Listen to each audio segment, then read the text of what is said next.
സ്വാഗതം. നമ്മളെല്ലാവരും ഈയിടെയായിട്ട് ഈ മഴയും കാറ്റും വെള്ളമൊക്കെ കയറി ഉരുൾപൊട്ടലൊക്കെ ഉണ്ടായി ഒരുപാട് നാശനഷ്ടങ്ങളൊക്കെ അനുഭവിച്ച് ഇരിക്കുകയാണല്ലോ. അപ്പോൾ കുറേ ആൾക്കാർക്ക് വീടുകൾ നഷ്ടപ്പെട്ടു, ജീവൻ തന്നെ നഷ്ടപ്പെട്ടവരുണ്ട്, പിന്നെ പലതരത്തിലുള്ള ബുദ്ധിമുട്ടുകൾ അനുഭവിക്കുന്നവരുണ്ട്. ഇനിയും നമുക്ക് ഇങ്ങനെ ഒരു പ്രകൃതി ദുരന്തം ഉണ്ടാകാതിരിക്കാനായിട്ട് എല്ലാവരും കൂട്ടായിട്ട് നമ്മൾ ദൈവത്തോട് പ്രാർത്ഥിക്കുക. അത് മാത്രമല്ലേ നമുക്കതിനൊരു പോംവഴിയുള്ളൂ. അപ്പം നമുക്ക് പതുക്കെ ഒരാഴ്ചയായിട്ട് ഞങ്ങൾ അതുകൊണ്ട് ഡിഷുകളൊന്നും ചെയ്യുന്നില്ലായിരുന്നു, റെസിപ്പീസൊന്നും. അപ്പം നമ്മൾ ഒരുവിധമൊക്കെ റിക്കവർ ചെയ്ത് വന്നത് പ്രമാണിച്ച് ഞങ്ങൾ പതുക്കെ ഓരോന്ന് ചെയ്തു തുടങ്ങി.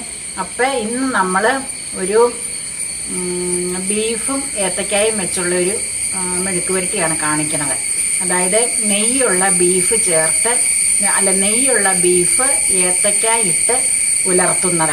അത് കിഴക്കൻ മേഖലകളിലാണ് ഇതിന് കൂടുതൽ പ്രചാരം, എങ്കിലും എല്ലാവരും തന്നെ ചെയ്യാറുണ്ടായിരിക്കും. അപ്പം ഞങ്ങൾ അതാണിന്ന് തയ്യാറാക്കുന്നത്.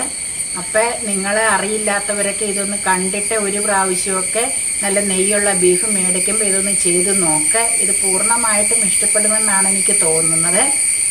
എന്നിട്ട് നിങ്ങൾ ചെയ്ത് നോക്കിയിട്ട് അഭിപ്രായങ്ങളൊക്കെ അറിയിക്കണം. അതുപോലെ കമൻറ്റുകളും പതിവ് പോലെ കമൻറ്റ് ബോക്സിൽ അറിയിക്കണം കേട്ടോ. അപ്പം നമുക്ക് കിച്ചണിൽ പോയി കായും ബീഫും റെഡിയാക്കണത് എങ്ങനെയാണെന്ന് നോക്കിക്കളയാം.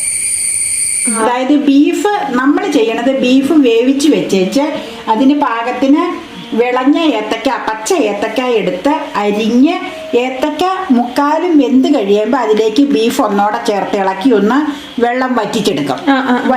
വേവിച്ച് വെച്ചിരിക്കുന്ന ബീഫ് ആട്ടോ ഓൾറെഡി. ബീഫ് സെപ്പറേറ്റ് ആദ്യം വേവിക്കും, എന്നിട്ട് വേവിച്ച് ആ പാത്രത്തിൽ നെയ്യൊക്കെ ഉണ്ടാവും. അതിലേക്കാണ് നമ്മൾ കഴുകി വാരി വേവിക്കാൻ വെക്കണം. വെള്ളം ഒഴിച്ച് നമുക്ക് കാണിച്ചു കൊടുക്കാം എങ്ങനെയാണ് കേട്ടോ. കായും ബീഫും കൂടെ ഒന്നിച്ചിട്ടല്ല കേട്ടോ നമ്മൾ വേവിക്കണം. അപ്പം നമ്മുടെ മെത്തേഡ് പറഞ്ഞത് അതിനായിട്ട് നല്ല ഫ്രഷ് ആയിട്ടുള്ള 2 പാകം മൂപ്പുള്ള ഏത്തക്ക. അതിന് നമ്മൾ എങ്ങനെയാന്ന് വെച്ചാൽ അത് നന്നാക്കി എടുക്കണത് തൊലി കളയൂല ഏത്തക്ക ആയതുകൊണ്ട് വാലും തലയും ഒന്ന് കട്ട് ചെയ്യും. ഇത് അറ്റം കട്ട് ചെയ്ത് എന്നാലും ഒന്നോടെ എടുക്കേണ്ട ഭാഗം മാത്രം എടുത്താൽ മതിയല്ലോ. കണ്ടോ? എന്നിട്ട് കണ്ടോട്ടോ അതെ വരുമ്പ ഈ വരുമ്പ് കണ്ടോ? കണ്ടു ആ വരുമ്പ് ഇങ്ങനെ ചെത്തിക്കളയണം. 3 വരുമ്പ് കാണും. വരുമ്പേൽ ഇച്ചിരി കയറ്റി ചെത്തിയാലും കുഴപ്പമില്ല കേട്ടോ. അത് വരുമ്പോ ഇങ്ങനെ അങ്ങനെ ചെത്തണം. തോലി കളയണ്ടേ? തോലി കളയൂല. പിന്നെ വേറെ തോലി കളഞ്ഞെടുക്കൂല. തോലും ഇതിന്റെ കൂടെ തൊണ്ടോട് കൂടിയാണ് നമ്മൾ വേവിക്കുന്നതിനൊരു പ്രത്യേക രുചിയാണ്. ഇനി എങ്ങനെയാണെന്നറിയാമോ? അതെ 2ആയിട്ട് നടുക്കങ്ങ് കട്ട് ചെയ്തു. അപ്പൊ നന്നായിട്ട് കഴുകണം. അതായത് കേട്ടേ 2ആയിട്ട് കട്ട് ചെയ്തു. കട്ട് ചെയ്തിട്ട് തീരെ ചെറുതാക്കൂല കേട്ടോ. ഇതാ 3 പീസ് ഇങ്ങനെ ആക്കി കണ്ടോ. പിന്നെ നടുക്കോടെ ഒറ്റയ്ക്കൊരു കട്ടിങ് മാത്രം, തീരെ ചെറുതാക്കരുത്. എന്നിട്ട് നമുക്ക് ഓൾറെഡി അരി വാർത്ത കഞ്ഞിവെള്ളം ഇവിടെ ഇരിപ്പുണ്ടായിരുന്നു. കഞ്ഞിവെള്ളം വീട്ടിലിരിപ്പുണ്ടെങ്കിൽ എപ്പോഴും കായ കഞ്ഞിവെള്ളത്തിലേക്ക് അരിഞ്ഞിടണം. എന്താന്ന് വെച്ച് കഴിഞ്ഞാൽ കറ പെട്ടെന്ന് പോയി കിട്ടും 2-3 അലമ്പ് കഴുകുമ്പോഴത്തേക്കും. സാധാരണ കഞ്ഞിവെള്ളം ഇല്ലെങ്കിലാണ് ഞാൻ പച്ചവെള്ളത്തിലേക്ക് അരിഞ്ഞ് പിന്നെ അതൊരു 4-5 ട്രിപ്പ് കഴുകി എടുക്കണത്. ഈ മുഴുപ്പിനാട്ടോ അരിയണം. എന്നാന്നറിയാമോ? ബീഫിന്റെ കഷണം ഏത് രീതിയിലുള്ള വലിപ്പം ഉണ്ടോ അതിന്റെ കഷ്ടിയെങ്കിലും ഒക്കണ ഒരു രീതിയിൽ വേണ്ടേ കായുടെ വലിപ്പം. അതിന് വേണ്ടിയാണ് നമ്മളിങ്ങനെ ചെയ്യണം കേട്ടോ. അപ്പൊ ഇങ്ങനെ അങ്ങനെ കണ്ടോട്ടോ 3 ആയിട്ട് കാണാമോ? കാണാലോ. നടുക്കോടെ ഒരു ഇത്രേ ഉള്ളൂ. ഇനി വലിപ്പം ഞാൻ പറഞ്ഞില്ല ഓരോരുത്തരുടെ ഇതുപോലെ കേട്ടോ.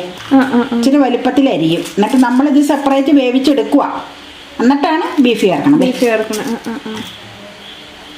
2 കായുടെ ആവശ്യം നമുക്ക് വരൂല. 1/2 kg ബീഫേ ഉള്ളൂ.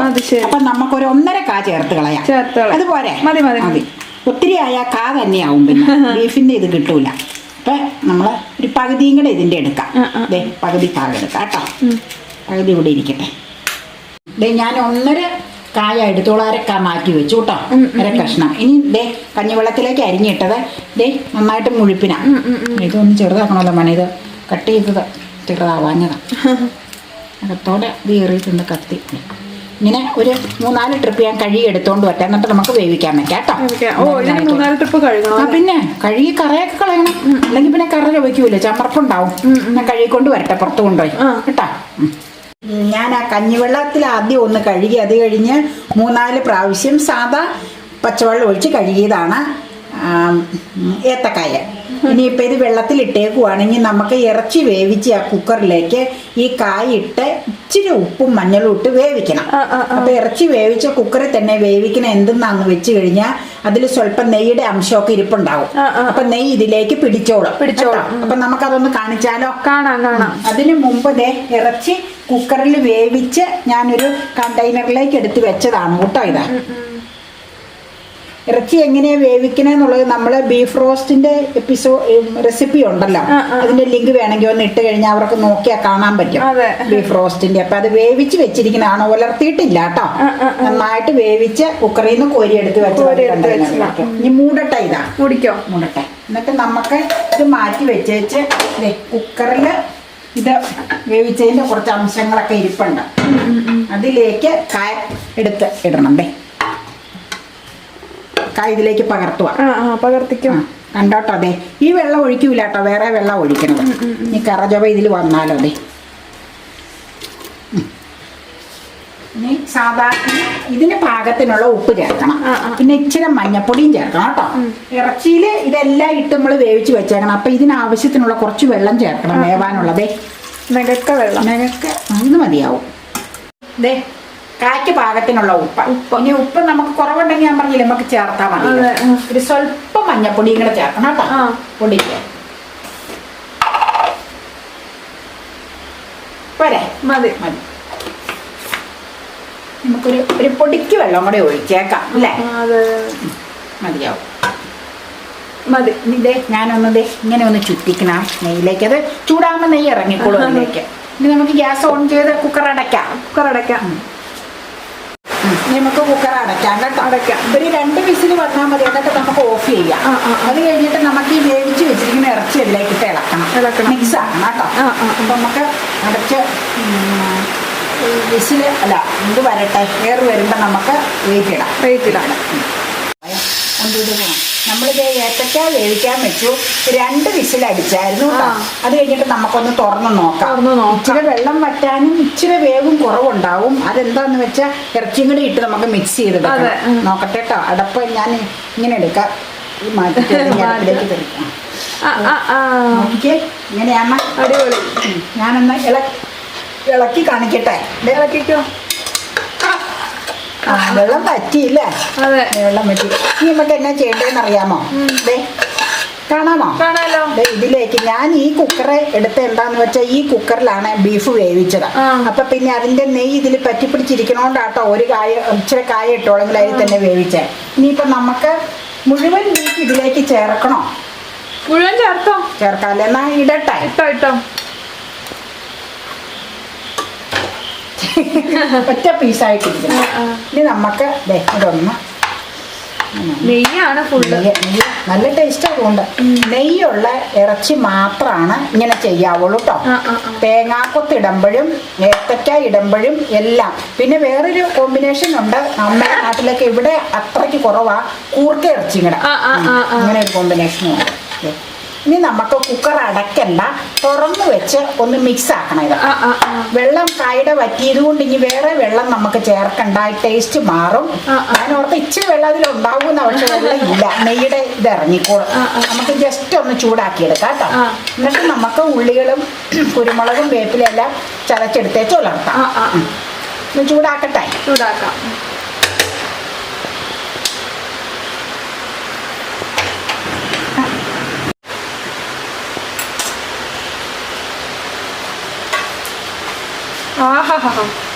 കണ്ടിട്ട് തന്നെ കൊതിയാവണം. അതും ശരിക്കും ഉരുകി എല്ലാം മിക്സായി കിട്ടണം, എന്നിട്ട് ഉലർത്തിയാലേ ടേസ്റ്റ് വരുവോളൂ. ചൂടാവട്ടെ. നമുക്ക് ഏറ്റവും ലോയിലേക്ക് മാറ്റിയാലോ? ഫ്ലെയിം മാറ്റാം. ഞാൻ ഉള്ളിയൊക്കെ എടുക്കട്ടെ. എന്നാ എടുത്തോ. ക്ലീൻ ചെയ്ത് വെച്ചിട്ടുണ്ട് ഉള്ളി. അപ്പം പിന്നെ ചതച്ചെടുത്താൽ മതി. കുരുമുളക് വേണം നന്നായിട്ട്. നല്ല ഒരു ടേസ്റ്റാ ഏത്തക്കായും ബീഫും കൂടെ ഉണ്ടാക്കുന്നത്. അത് നെയ്യുള്ള ബീഫായിരിക്കണം മാത്രമേ ഉള്ളൂ കേട്ടോ. ഇനി നമുക്ക് കായിട്ട് ബീഫ് ഉലത്താനായിട്ടല്ലേ ചുമന്നുള്ളി 5-6 ദളമുണ്ട് മതി. ഒരു 3-4 ദളം വെളുത്തുള്ളി, ഒരു പിടി കുരുമുളക് കൂടുതൽ വേണ്ട, കുരുമുളക്, പിന്നെ ഒരു പിടി വേപ്പില. പിന്നെ ഞാനിതെല്ലാം കൂടെ ഇടികല്ലിൽ ഒന്ന് ചതക്കട്ടെ കേട്ടോ. ചതച്ചെടുത്തുകൊണ്ടൊന്ന് നമുക്ക് ഉലർത്താം. ചീനിച്ചട്ടിയിൽ ഇതേ എണ്ണ ഒഴുക്കി ഉലർത്താനായിട്ട് കേട്ടോ. ഇച്ചിരി എണ്ണ കിടന്നോട്ടെ, എന്നാലേ രുചി ഉണ്ടാവും. പോരെ. ഇനി നമുക്ക് എണ്ണ ചൂടായി കഴിയുമ്പോൾ ചതച്ച് വെച്ചിരിക്കുന്ന ഉള്ളിയും മുളകൊക്കെ ചേർക്കാം. മുളകല്ല, ഉള്ളിയും കുരുമുളകും ഒക്കെ 1 കിലോ ഉൾപ്പെടെ കേട്ടോ. 2 തരം ഉള്ളി, കുരുമുളക്, വേപ്പില നമ്മൾ കാണിച്ചത് ആദ്യം. ചീനിച്ചട്ടിയിലേക്ക് ഇടട്ടെ.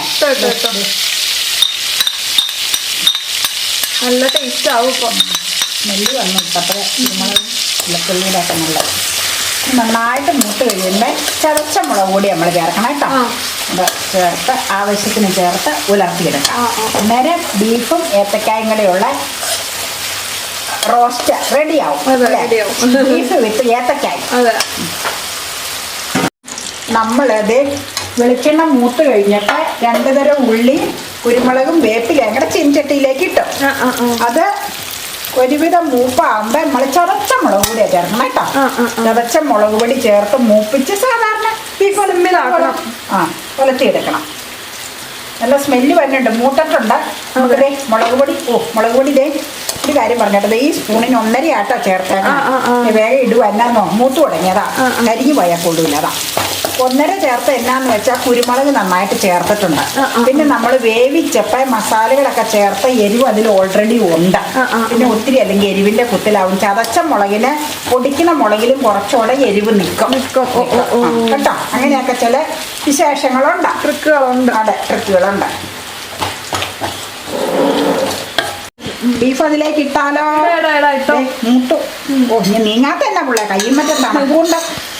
എന്തൊരു മഴയാ. അയ്യോ, അങ്ങനെ നമുക്ക് ചിക്കി ഇളക്കി എടുക്കാം കേട്ടോ. മൊത്തം ആദ്യം ചേർക്കട്ടെ കേട്ടോ. നെയ്യൊക്കെ വടിച്ചു കോരി എടുക്കണം, എന്നാലേ ടേസ്റ്റ് ഉണ്ടാവുള്ളൂ. ഇളക്കട്ടെ. നെയ്യിലേക്ക് മാറ്റിയിട്ടോ. എന്താന്ന് വെച്ചാൽ ഇളക്കി നല്ല മിക്സ് ആക്കണം മൊത്തം.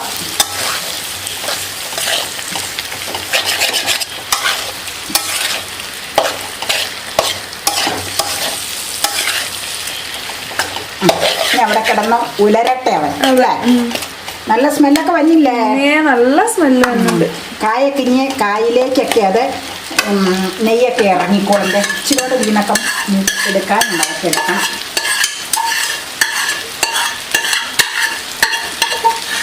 ഇനി നമുക്കൊരു കാര്യം ചെയ്യും, പറ്റിച്ചതിലിരിക്കുന്നതിലേക്ക് ചോറിട്ട് തൂത്തെടുക്കാം. അതെന്നാന്നോ, ഇനിയും കോരിയ കിട്ടൂല, ചോറിട്ട് തൂത്തെടുക്കാം. എനിക്ക് അതിന് ചോറിട്ട് വരാം. അതൊന്ന് ചൂടാക്കി വെച്ച് ചോറിട്ട് വരാം കേട്ടോ. അല്ലെങ്കിൽ അതിന് വിട്ടു പോരില്ല. അതാ, തണുത്തിരിക്കുമല്ലേ, വേവിച്ച് വെച്ചതല്ലേ. അതാ, അങ്ങനെ ചെയ്യാം കേട്ടോ. അപ്പൊ അങ്ങനെ നമ്മുടെ ബീഫ് വിത്ത് ഏത്തക്ക ഉലർത്ത റെഡി ആയിരിക്കും. വെമ്പുടിയായിട്ട് ഇച്ചിരി കറിവേപ്പില കൂടെ ഇട്ട് കൊടുത്താലോ? പൊടിക്കാം അല്ലേ, ഇട്ട് കൊടുക്കാം. നല്ല സ്മെല്ലുണ്ട്. ഇച്ചിരി വേപ്പില ഇടാം. എരിവ് മതിയാവും. എനിക്ക് അങ്ങനെയാ തോന്നണേ. ഈ സ്മെല്ല് കൊണ്ട് എനിക്ക് എരിവ് മതിയെന്നാ തോന്നണേ. നെയ്യ് തെളിഞ്ഞു വരാണ്ട. നമ്മള് നമ്മുടെ രീതിയിൽ ഇത് ചീനിച്ചട്ടിയിൽ ഇതൊക്കെ മൂപ്പിച്ചേച്ച് ബീഫ് ഇതിലേക്കിട്ട് ഒരു 5 മിനിറ്റ് ചിക്കി ഇളക്കി നമ്മൾ വേവിച്ചെടുത്ത് ഉലർത്തിയെടുത്ത വഴറ്റി.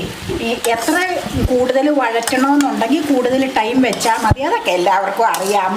അമ്മയുടെ രീതി പറഞ്ഞാൽ നമ്മൾ 5 മിനിറ്റ് ജസ്റ്റ് വെച്ചു കേട്ടോ. അപ്പൊ അതേ തന്നെ നല്ല ബ്ലാക്ക് കളർ, നല്ല സ്മെല്ല് വരുന്നുണ്ട്. ബ്ലാക്ക് കളറുമായി. ഇത് ഈ ഏത്തക്ക ഇട്ട് ബീഫ് ഇങ്ങനെ ഉണ്ടാക്കുന്നത് കിഴക്കൻ മേഖലയുടെ രീതിയാണ്. അതായത് പെരുമ്പാവൂര്, കോതമംഗലം, കോട്ടപ്പടി മേഖലയാണ് കൂടുതലും ഇത്. പിന്നെ ആ മേഖലയിൽ നിന്നൊക്കെയുള്ള കണക്ഷൻ ഉള്ളവരുടെ വീടുകളിലൊക്കെ ഇത് ഓരോരുത്തർ ഇങ്ങനെ പോരുമ്പോൾ ഓരോ സ്ഥലങ്ങളിലേക്ക് വരൂല്ലേ, അങ്ങനെ പോരുമ്പോൾ ആ വീടുകളിലൊക്കെ ഉണ്ടാക്കി ഇപ്പോൾ ഒരുമാതിരി എല്ലായിടത്തും ഇത് ചെയ്യുന്നുണ്ട്. അപ്പം ഇതൊരു ടേസ്റ്റി ആയിട്ടുള്ള ഐറ്റമാണ്. എല്ലാവരും ശ്രദ്ധിക്കേണ്ട ഒരു കാര്യം, ബീഫ് ഇടണ അല്ല, ഏത്തക്ക ഇട്ട് ബീഫ് ഉലത്തണമെങ്കിൽ ബീഫിന് നെയ്യ് വേണം. അപ്പം ബീഫും ചെയ്യൂലേ, അതുപോലെ. അപ്പം നമ്മൾ 5 മിനിറ്റ് നമ്മൾ ഉലർത്തിയിട്ട് ഗ്യാസ് ഓഫ് ചെയ്തു. ഇനി ഞാനൊരു പ്ലേറ്റിലേക്ക് ഡിസ്പ്ലേക്ക് എടുക്കട്ടെ. എടുത്ത് കളയാം. കുരുമുളകും വെളുത്തുള്ളിയും നന്നായിട്ട് ഇതിന് ചേരണം കേട്ടോ. എന്നാലേ ഇതിന് അത് ബീഫിന് വേണം. കുരുമുളകും വെളുത്തുള്ളിയൊക്കെ നന്നായിട്ട് ചേരണം. അതാണ് ഇതിന്റെ കൂടുതൽ ടേസ്റ്റ്. എന്താ സ്മെല്ല്. കായൊക്കെ ഒന്ന് മീതെ എടുത്ത് വെക്കട്ടെ കേട്ടോ. കായ എല്ലാവരും ഒന്ന് കാണണ്ടേ, അല്ലെങ്കിൽ ബീഫ് തന്നെയല്ലേ കാണുള്ളൂ. നമ്മൾ അത്രയും മുഴുപ്പിൽ ഇതേ കായ അരിഞ്ഞിട്ട് അത് വെന്ത് കഴിഞ്ഞപ്പോ കണ്ടോ ഇതിന്റെ കൂടെ കലങ്ങിയ പോലെ ആയതാ. അപ്പൊ പരമാവധി മുഴുപ്പില് കായ അരിഞ്ഞ് ചേർക്കണം കേട്ടോ. കായ അരിയുമ്പോ അത് ഞാൻ പറഞ്ഞിട്ടുണ്ട്. അത് ഇനിയിപ്പോ റിപ്പീറ്റ് ചെയ്യണതല്ല കേട്ടോ.